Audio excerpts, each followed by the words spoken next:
అందరికి నమస్కారం.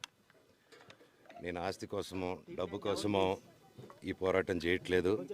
ఎందుకంటే ఇది పోరాటం కూడా కాదు, ఇది ఆత్మగౌరవానికి సంబంధించింది, నా భార్య పిల్లల సేఫ్టీకి సంబంధించింది.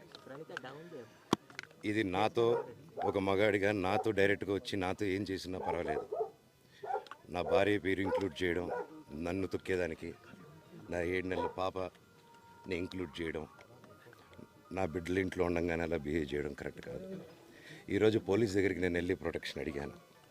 నేను మొన్న వచ్చి అడిగినప్పుడు మీకు అన్ని ఎవిడెన్స్లు ఇస్తాను. ఎస్ఐ గారు ఇక్కడి నుంచి వచ్చి నేను ఇస్తాను సార్ ప్రొటెక్షన్ చూపించాను. బౌన్సర్లు అందరూ అక్కడికి దాక్కున్నారని చూపించాను.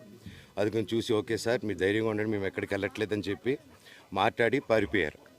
ఇప్పుడు కానిస్టేబుల్స్ వచ్చి అందరినీ నా మనుషులందరినీ భయపించి ఇప్పుడు వాళ్ళ పేర్లు తీసుకొని బెదరగొట్టి మా మనుషులు పంపించేసి వేరే బాడీ గార్డ్ లోపల పంపించున్నారు సార్. ఏం జరిగిందండి అసలు? జరగదు కాదు సార్. ఫస్ట్ డిపార్ట్మెంట్ ఎందుకు వన్ సైడ్ తీసుకుంటున్నారు? కంప్లైంట్ తీసుకున్న తర్వాత వాళ్ళకి ఏ అధికారం ఉంది? నా ప్రొటెక్ట్ చేసే మనుషులు పంపించేదానికి అధికారం ఏముంది? ప్రపంచంలో నా అందరినీ కలుస్తాను సార్, బయలుదేరుతాను.